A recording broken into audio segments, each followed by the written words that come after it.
નમસ્કાર દોસ્તો, સુપરફાસ્ટ તાજા સમાચારમાં તમારું સ્વાગત છે। દેશ, દુનિયા અને ગુજરાતના તાજા, મોટા અને સૌથી મહત્વપૂર્ણ સમાચાર જાણીએ તે પહેલા તમે ચેનલમાં નવા હોય તો ચેનલને જરૂરથી સબસ્ક્રાઇબ કરીને વિડીયોને લાઇક કરી દેજો।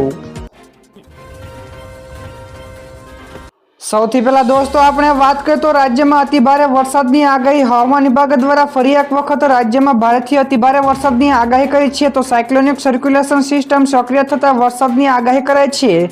તેમજ વલસાડ, દમણ, દાદરાનગર હવેલીમાં અતિભારે વરસાદની આગાહી છે। તેમાં ભરૂચ, સુરત, ડાંગ, તાપી, નવસારી, રાજકોટ, જામનગર, પોરબંદર, જૂનાગઢ, દ્વારકામાં ભારેથી અતિભારે વરસાદની આગાહી કરવામાં આવી છે। તો આ સાથે જ અમદાવાદમાં પણ ભારે વરસાદની આગાહી કરાઈ છે। બીજા સૌથી મોટા સમાચાર સામે આવ્યા છે। ગુજરાતમાં એનડીઆરએફની 9 ટીમો તૈનાત કરાઈ છે। તો હવામાન વિભાગ દ્વારા કરેલી ભારેથી અતિભારે વરસાદના પગલે તંત્ર એલર્ટ થયું છે। તો સાવચેતીના ભાગરૂપે રાજ્યમાં એનડીઆરએફની 9 ટીમોને તૈનાત કરી દેવામાં આવી છે। જેમાં નર્મદા, કચ્છ, રાજકોટ, ભાવનગર જિલ્લામાં ટીમને સ્ટેન્ડ બાય રખાઈ છે। ત્યારે વલસાડ, દ્વારકા, અમરેલી, ગીર સોમનાથ અને સુરતમાં પણ એનડીઆરએફની એક ટીમને એલર્ટ મોડ ઉપર રાખવામાં આવી છે। તો આજે પણ ઉત્તર, મધ્ય અને દક્ષિણ ગુજરાતમાં ભારેથી અતિભારે વરસાદની આગાહી છે।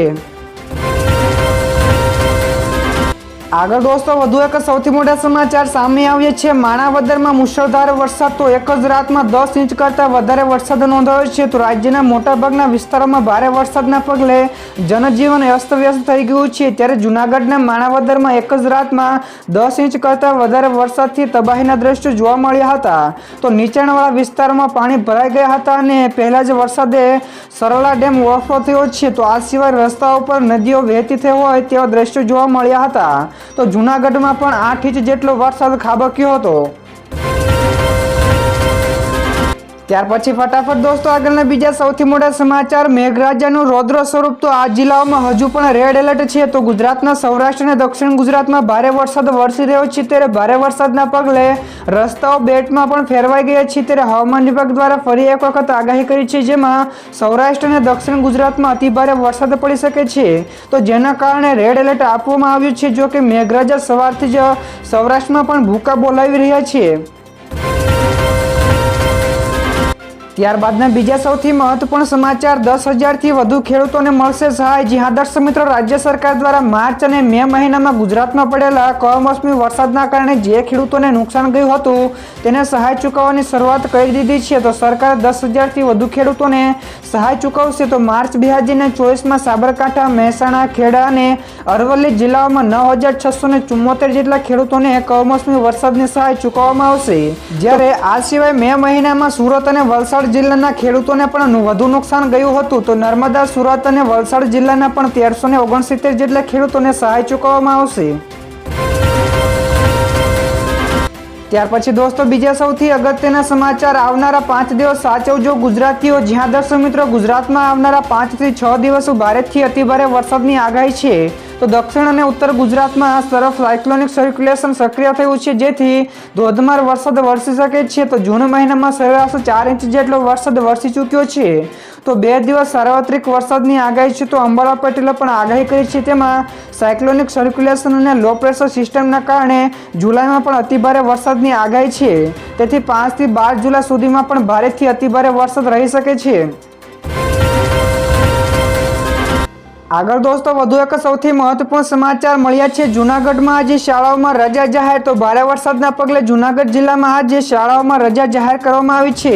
તો જિલ્લાના શહેરી તેમજ તાલુકાના ગ્રામ્ય વિસ્તારોમાં 5 ઇંચ કરતાં વધારે ધોધમાર વરસાદ વરસી ગયો છે અને અનેક વિસ્તારોમાં પૂર જેવી સ્થિતિ પણ સર્જાઈ છે। તો માધ્યમિક અને ઉચ્ચતર માધ્યમિક શાળાઓમાં આજે રજા જાહેર કરવામાં આવી છે। તો આ સાથે જ શાળાના તમામ સ્ટાફને પણ હેડક્વાર્ટર ઉપર હાજર રહેવાની સૂચના આપવામાં આવી છે। તો દોસ્તો ઝડપથી આગળના બીજા સૌથી મહત્વપૂર્ણ સમાચાર। ઓર્ગેનિક શાકભાજી પકવતા ખેડૂતો માટે સારા સમાચાર। તો ઓર્ગેનિક શાકભાજી પકવતા ખેડૂતોને સરકાર તગડી સહાય આપશે। તો પ્રાકૃતિક પદ્ધતિથી શાકભાજીની ખેતી કરતા ખેડૂતોને બિયારણ અને શાકભાજીની પ્રાકૃતિક ખેતીના પ્રોત્સાહન માટે ₹20,000 પ્રતિ હેક્ટરે સહાય ચૂકવશે। તો શાકભાજી પાકોમાં પ્રાકૃતિક કૃષિને પ્રોત્સાહન આપવાની યોજના માટે અંદાજપત્રમાં 1,000 લાખની જોગવાઈ કરવામાં આવી છે। તો શાકભાજી પાકોમાં પ્રાકૃતિક કૃષિનું પ્રોત્સાહન આપવાની યોજનામાં અમલમાં પણ મુકાઈ છે। તો દોસ્તો ત્યારબાદના બીજા સૌથી મોટા સમાચાર, અમિત શાહે અચાનક જ બોલાવી બેઠક. જ્યાં દર્શક મિત્રો વિપક્ષ સતત નીટ મુદ્દે સરકારને ઘેરી રહ્યું છે, તો તે દરમિયાન ગૃહમંત્રી અમિત શાહે અચાનક જ વરિષ્ઠ મંત્રીઓ સાથે બેઠક યોજી હતી. તો અમિત શાહની ચેમ્બરમાં આયોજિત આ બેઠકમાં શિક્ષણ મંત્રી ધર્મેન્દ્ર પ્રધાન, આરોગ્ય મંત્રી જેપી નડ્ડા અને માહિતી પ્રસારણ મંત્રી રેલવે એટલે કે અશ્વિની વૈષ્ણવ પણ હાજર રહ્યા હતા. તો અહેવાલ છે કે આ બેઠક નીટના મુદ્દાઓના જવાબ ઉપર ચર્ચા કરવા માટે બોલાવવામાં આવી હતી. તો દોસ્તો બીજા સૌથી અગત્યના સમાચાર મળ્યા છે ટ્રેનના મુસાફરો માટે ખુશખબર. જ્યાં દર્શક મિત્રો રેલવેના મુસાફરો માટે સારા સમાચાર છે. તો ગઈકાલથી તે તમામ ટ્રેનો જે કોરોના પછી સ્પેશિયલ ટ્રેન તરીકે દોડતી હતી તેને પેસેન્જર ટ્રેનમાં ફેરવી દેવામાં આવી છે. તો સ્પેશિયલ ટ્રેન હોવાને કારણે તેનું ભાડું વધી ગયું હતું અને નંબર પણ શૂન્યથી શરૂ થતો હતો. તો ગઈકાલથી આ તમામ ટ્રેનો સામાન્ય પેસેન્જરની ટ્રેનોની જેમ દોડશે. તો જેનાથી આ તમામ ટ્રેનોના સંચાલનમાં પણ સુધારો થશે. તો મુસાફરો વારંવાર ફરિયાદ કરે છે કે સ્પેશિયલ ટ્રેનો મોડી દોડે છે. ત્યાર પછી દોસ્તો બીજા સૌથી મહત્વપૂર્ણ સમાચાર મળ્યા છે. ગઈકાલે ફરીથી સોનાના ભાવમાં કડાકો. જ્યાં દર્શક મિત્રો સોનાના ભાવમાં ગઈકાલે ફરી એકવાર કડાકો જોવા મળ્યો હતો. તો ગઈકાલે 71,835 રૂપિયા ઉપર બંધ થયેલું સોનું ફરી એકવાર ઓપનિંગ રેટમાં 209 રૂપિયા ગગડીને 71,626 રૂપિયાના સ્તરે પહોંચ્યું હતું. તો ઇન્ડિયન બુલિયર્સ એન્ડ જ્વેલર્સ એસોસિએશનના જણાવ્યા અનુસાર 99.99 પિયરવાળા 10 ગ્રામ સોનામાં ગઈકાલે કડાકો જોવા મળ્યો હતો. તો બીજી તરફ ચાંદીના રેટમાં પણ ગઈકાલે ઓપનિંગમાં 446 રૂપિયાનો કડાકો જોવા મળ્યો. તો ચાંદી પણ ગઈકાલે ઓપનિંગ રેટમાં 87,554 રૂપિયા પ્રતિ કિલોના સ્તરે જોવા મળી હતી. તો દોસ્તો ત્યાર પછીના બીજા સૌથી મોટા સમાચાર સામે આવ્યા છે. રાહુલ ગાંધીનું મોટું નિવેદન. તેમણે કહ્યું કે અમારી સરકાર આવશે તો અમે અગ્નિવીર યોજનાને હટાવીશું. જ્યાં દર્શક મિત્રો રાહુલ ગાંધીએ કહ્યું કે આ અગ્નિવીર સેનાની યોજના નથી તો પીએમ મોદીની યોજના છે. તો આ યોજના આર્મીની નહીં પણ વડાપ્રધાનની બ્રેઇન ચાઇલ્ડની છે.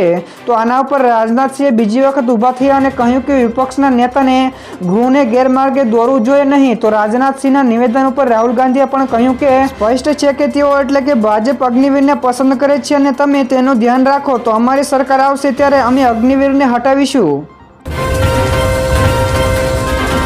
તો દોસ્તો ત્યારબાદના બીજા સમાચાર શેર માર્કેટ વિશે પણ મળ્યા છે. તો ગઈકાલે લીલા નિશાન સાથે શેર બજાર બંધ થયું હતું. તો સવારે ધીમી શરૂઆત બાદ ભારતીય શેર બજાર દિવસના અંતે કારોબારમાં સારો જેવો ઉછાળો જોવા મળ્યો હતો. તો સેન્સેક્સમાં 443 પોઈન્ટ વધીને 79,476 પોઈન્ટ ઉપર બંધ રહ્યું, જ્યારે નિફ્ટી 131 પોઈન્ટ વધીને આની સાથે 24,141 અંક ઉપર બંધ રહ્યો હતો.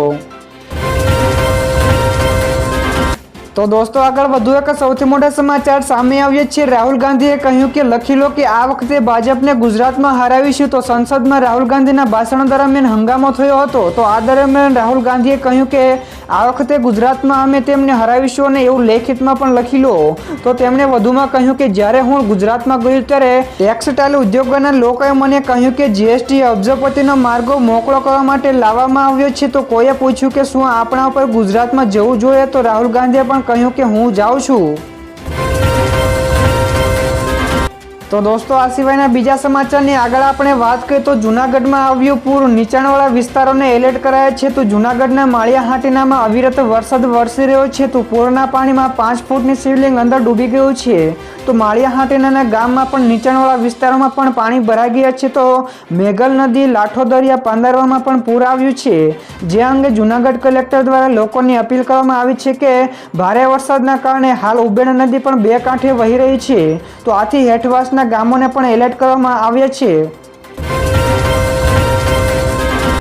તો દોસ્તો ફટાફટ આગળના બીજા સૌથી મોટા સમાચાર સામે આવ્યા છે. ભારે વરસાદના પગલે 45 જેટલા ગામોમાં વીજળી ડૂલ. જ્યાં દર્શક મિત્રો રાજ્યમાં છેલ્લા 3 દિવસથી મોટાભાગના વિસ્તારોમાં ભારે વરસાદ વરસી રહ્યો છે.